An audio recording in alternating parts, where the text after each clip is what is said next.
dysmorphia, like all these different things that these kids are thinking is like, I should look perfect like this person, and then they want to have surgery.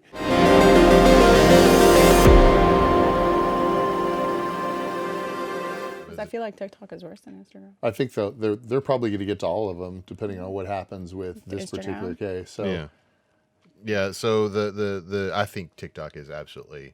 And you talk about UI issues, which is what the suit is about. Yeah. TikTok is hands down, but they're not an American company, so it's probably going to have. I need to move the microphone so I'm not.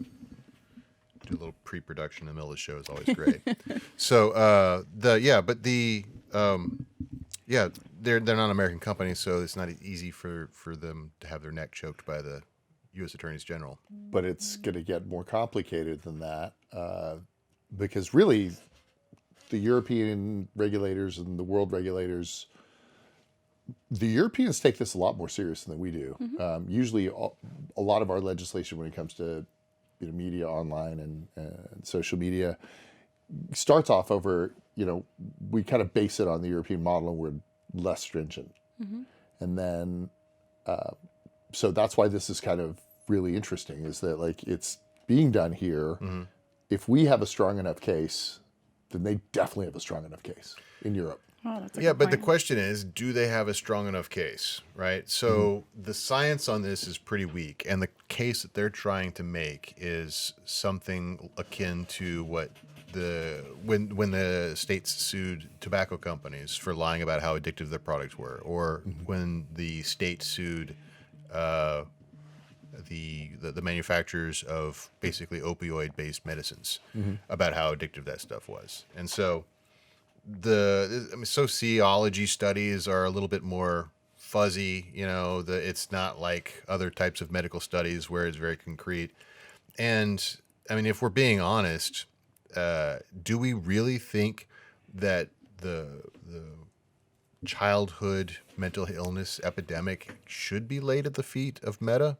Like, is that really the cause of all the problems that seem to be affecting America's youth right now, or is this just another like small piece of it? Yeah, but it's not even, if you cut to the quick of it, it's like, is it doing one? Because that's all they need to show, right? And They need to show a lot more than that. There's kind of no doubt that it's having some effect on the way kids feel about their own bodies and how they feel about stuff that's going on around them. Dysmorphia, like all these different things that these kids are thinking is like, I should look perfect like this person, and then they want to have surgery. And that's the problem is that like, does Facebook know? And of course they know. The question is, are they sharing? There's a lot of different things about this topic that are probably going to hit first Facebook or Instagram in the wallet, Meta, right? But then they'll go after everybody else. If that was the allegation, that might be something easy to prove. Has one child been harmed by this? Well, that's too many, right? But what they're actually saying is that Facebook engaged in a pattern of application development that was designed to trigger dopamine cycles in children through the use of specific features, likes, push notifications, and infinite scroll. Features that exist on literally every app that's on every phone. So to put this But how about the way it's served and who it's served to? Like the data of the people that are clicking on specific interesting point. different types of like, okay, I like this. I don't look like this. That's not it. That's not being alleged. Yeah. The algorithm is not being blamed, which would make more sense. If the algorithm is being blamed, but what is being blamed, or what Meta's response to that is look, we tried to build an app for kids because you can say we already have rules in place. It says if you're under 13, you can't get on the app.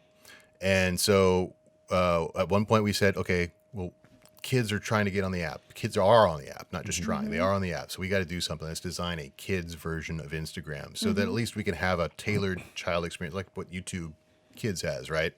Hey, thanks for watching The Merge. We've got a ton more stuff for you to watch on YouTube, on Instagram, on TikTok, everywhere. Check us out.